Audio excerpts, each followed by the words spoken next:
이제 이 시간 우리에게 주신 하나님의 말씀을 함께 나눕니다. 오늘은 시편 73편 말씀을 함께 봅니다. 시편 73편 1절부터 마지막 28절까지 말씀을 교독합니다.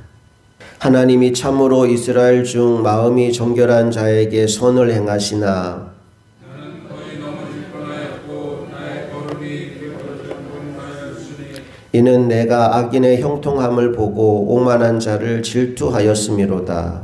그들은 죽을 때에도 고통이 없고 의심이 강건하며 사람들이 당하는 고난이 그들에게는 없고 사람들이 당하는 재앙도 그들에게는 없나니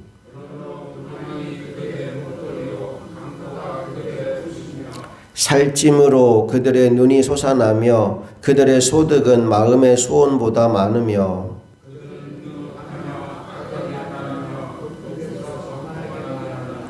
그들의 입은 하늘에 두고 그들의 혀는 땅에 두루 다니도다.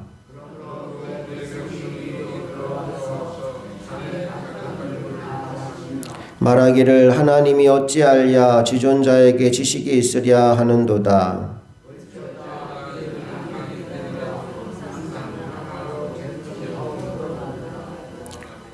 내가 내 마음을 깨끗하게 하며 내 손을 씻어 무죄하다 한 것이 실로 헛되도다. 내가 만일 스스로 이르기를 내가 그들처럼 만하리라 하였더라면 나는 주의 아들들의 세대에 대하여 악행을 행하였으리이다.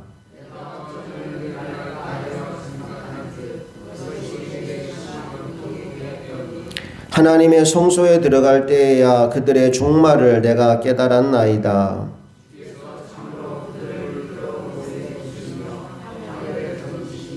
그들이 어찌하여 그리 갑자기 황폐되었는가 놀랄 정도로 그들은 전멸하였나이다.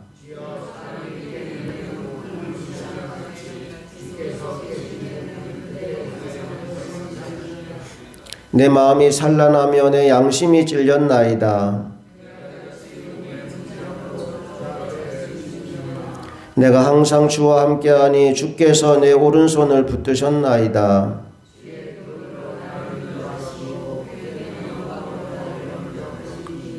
하늘에서는 주 외에 누가 내게 있으리요 땅에서는 주밖에 내가 사모할이 없나이다.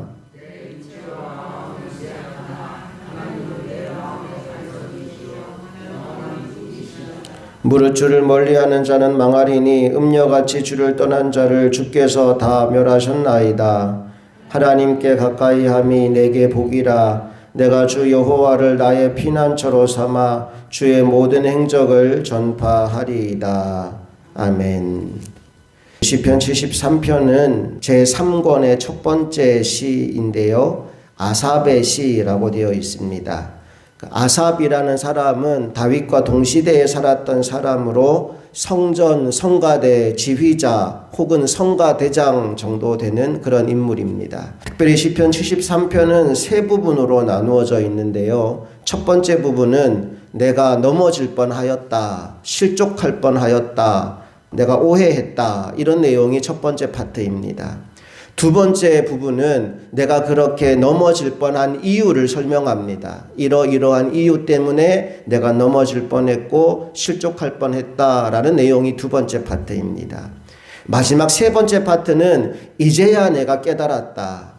이거였구나. 진리가 이거인데 내가 몰랐구나. 이게 마지막 세 번째 파트입니다. 첫 번째 파트부터 좀 나누어 볼게요. 1절부터 3절까지 내가 넘어질 뻔하였다라는 시인의 이야기를 한번 들어볼게요. 시작. 하나님이 참으로 이스라엘 중 마음이 정결한 자에게 선을 행하시나 나는 거의 넘어질 뻔하였고 나의 걸음이 미끄러질 뻔하였으니 이는 내가 악인의 형통함을 보고 오만한 자를 질투하였음이로다. 내가 넘어질 뻔했다. 내가 하나님 믿는 믿음을 포기할 뻔했다라는 얘기를 합니다. 이유가 뭐냐 하면 질투심 때문에 악인들의 형통함을 보며 악인들이 너무너무 잘 사는 걸 보고 질투하는 마음이 생겨서 내가 넘어질 뻔했다라고 얘기합니다. 계속해서 4절부터 16절까지 말씀은 도대체 악인들이 어떤 삶을 살고 있는지를 구체적으로 나열합니다.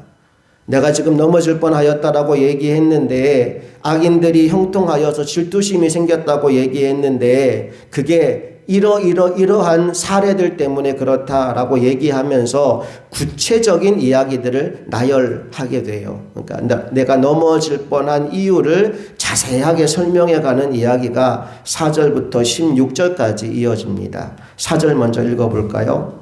시작. 그들은 죽을 때에도 고통이 없고 그 힘이 강건하며.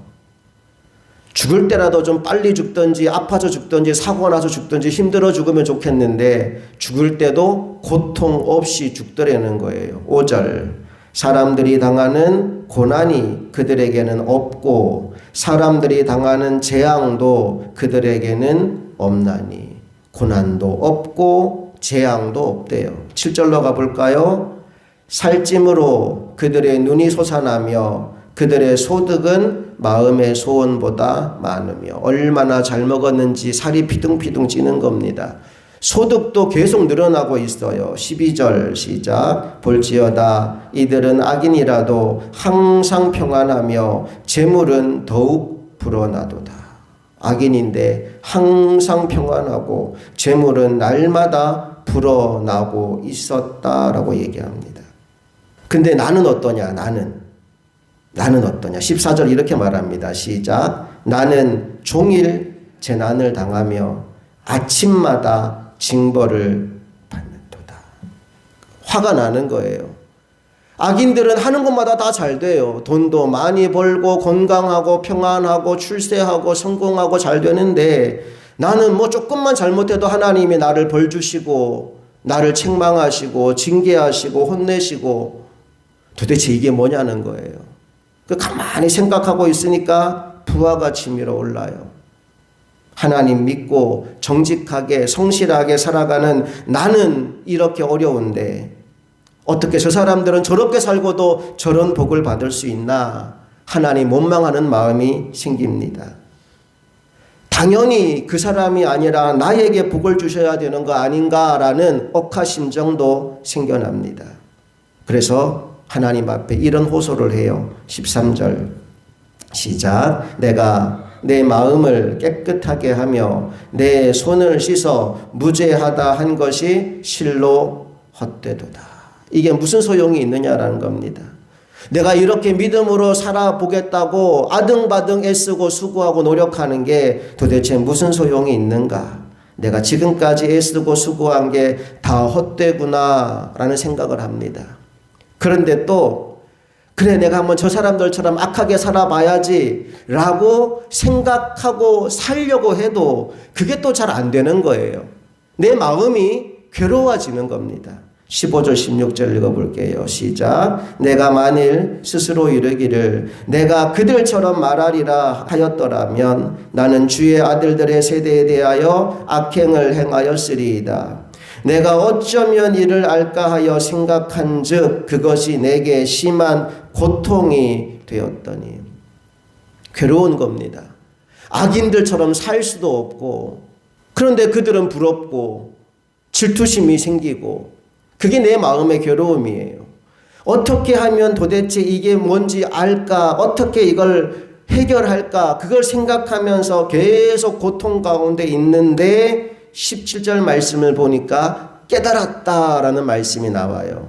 언제 깨달았느냐? 성소에 들어갈 때 깨달았다라는 말씀으로 이어집니다. 17절 시작. 하나님의 성소에 들어갈 때야 그들의 종말을 내가 깨달았나이다.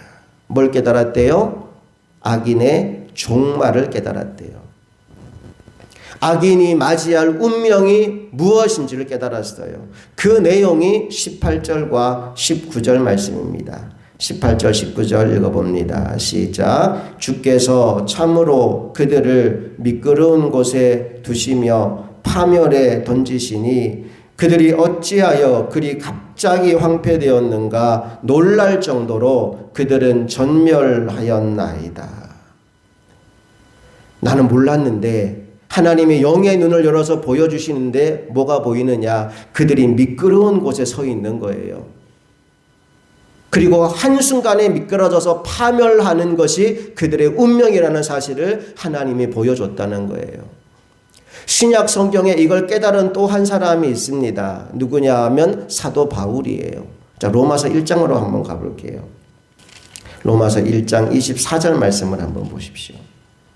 24절 시작. 그러므로 하나님께서 그들을 마음의 정욕대로 더러움에 내버려 두사 그들의 몸을 서로 욕되게 하게 하셨으니. 하나님 나쁜 놈들 벌 주시면 좋겠는데 벌 주지 않아요. 어떻게 하신대요? 내버려 두신대요. 26절 시작. 이 때문에 하나님께서 그들을 부끄러운 욕심에 내버려 두셨으니 곧 그들의 여자들도 순리대로 쓸 것을 바꾸어 영리로 쓰며. 역시 하나님 악한 자들 벌 주지 않고 혼내지 않고 그냥 내버려 두신다는 겁니다. 28절 시작. 또한 그들이 마음에 하나님 두기를 싫어하며 하나님께서 그들을 그 상실한 마음대로 내버려 두사 합당하지 못한 일을 하게 하셨으니. 내버려 두는 거예요. 어떤 죄를 지어도 어떤 악을 행해도 하나님이 내버려 두는 거예요. 그러니까 그들은 교만해져요. 하나님 없다라고 주장하며 어떻게 살아도 괜찮다라고 얘기하며 온갖 악행을 저지르고 살아간다는 거죠. 그런데 그들은 모르는 게 있어요. 뭘 모르느냐? 2장 5절을 몰라요.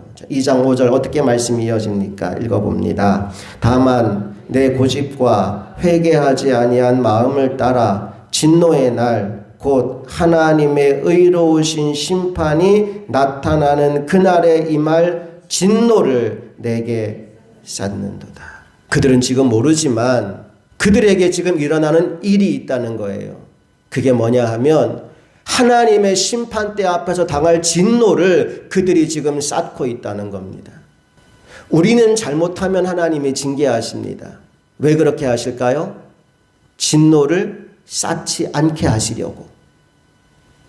이 땅에 사는 동안 우리가 수많은 죄를 짓고 회개하지 않으면 우리 인생 가운데 진노가 쌓여간다는 거예요. 악인들은 회개하지 않아요. 오히려 나처럼 살라고 얘기하는 겁니다. 나처럼 이렇게 한번 살아봐. 이렇게 조금씩 속이고 조금씩 타협하면서 살면 잘 살 수 있는데 당신은 왜 그렇게 어리석게 살아가? 왜 그렇게 정직하게만 살려고 해? 바보 같은 거야 라는 이야기를 합니다. 그게 성공의 비결인 것처럼 얘기를 하고요. 문제는 그 모든 시간들이 하나님 앞에서 당할 진노를 쌓아가는 시간이라는 거예요.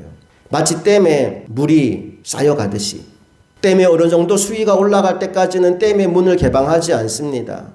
함부로 문을 개방하면 댐 아래에 있는 마을이 침수될 수 있기 때문에 댐을 함부로 개방하지 않아요. 그런데 홍수가 나면 수위가 올라가면 그때에는 댐의 문을 열게 됩니다. 그러면 엄청난 양의 물이 한꺼번에 쏟아져 내려오는 거예요. 악인들은 하나님 앞에서 당할 진노를 쌓고 있는 중입니다. 오늘 시편 기자가 이걸 깨달은 거예요. 지금까지는 육신의 눈으로밖에 세상이 안 보였어요. 야, 저놈들은 거짓말하고 속이고 사기치고 저렇게 잘 살고 나는 하나님 믿는다고 정직하게 진실하게 살았는데 이것밖에 안 되고 그 사람과 나를 비교하면서 질투심과 분노와 짜증과 화가 계속 올라왔는데 주의 성소에 들어가서 하나님께 물어요. 하나님 도대체 이게 뭡니까? 왜 나는 이렇고 저들은 저렇습니까? 왜 나는 조금만 잘못해도 하나님 나를 치시고 제대로 내버려 두십니까? 하나님 말씀하십니다. 너는 내 아들이잖아.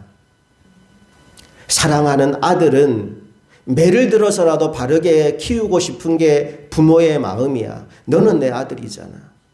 그리고 그들은 지금 진노를 쌓고 있는 중이야. 미끄러운 곳에 서 있고 한순간에 그들의 인생 가운데 파멸이 올 거야. 이 사실을 깨달은 거예요. 이걸 깨닫고 나니까 너무 감사한 겁니다. 그리고 잠깐이라도 하나님 앞에 내가 잘못된 마음을 가졌던 것에 대해서 회개하는 마음이 생기는 겁니다. 자, 22절, 23절 같이 읽어봅니다. 시작. 내가 이같이 우매 무지함으로 주 앞에 짐승이 오나 내가 항상 주와 함께하니 주께서 내 오른손을 붙으셨나이다. 내가 어리석었습니다. 우매무지하여 주님 앞에 짐승처럼 내가 행동했습니다. 그러나 내게 주신 은혜가 감사합니다. 주님이 나와 항상 함께 하셨습니다. 주님이 나의 오른손을 붙잡고 여기까지 오게 하셨습니다. 내 살아온 모든 인생이 주님의 은혜입니다. 그러고 나니까 다른 건 다 필요 없어요. 주님만 있으면 됩니다. 라는 고백이 25절에 이어집니다. 시작. 하늘에서는 주 외에 누가 있으리요? 땅에서는 주밖에 내가 사모할 리 없나이다. 주님만 있으면 됩니다. 그래서 결론이 28절이에요. 시작. 하나님께 가까이함이 내게 복이라. 내가 주 여호와를 나의 피난처로 삼아 주의 모든 행적을 전파하리이다. 하나님께 가까이함이 내게 복이라. 다 같이 한번 해볼까요? 하나님께 가까이함이 내게 복이라. 오늘 하루 종일 여러분 다른 건 다 잊어버려도 이 말씀은 여러분 기억하십시오. 하나님께 가까이함이 내게 복이라. 이 새벽 여러분 주님 전에 나왔다는 건 하나님께 가까이 나온 거예요. 복 받으셨습니다. 그 복을 오늘 하루 종일 누리게 되시기를 축복합니다. 하나님을 가까이 하는 거예요. 하나님과 멀어지는 게 아니라 하나님과 가까이 하는 거예요. 어디에서 무엇을 하든지 하나님을 내 곁에 모시고 하나님 손 붙잡고 하나님과 가까이 하는 이 하루, 그리고 여러분의 남은 평생이 되시기를 주님 이름으로 축복합니다. 함께 기도하시겠습니다.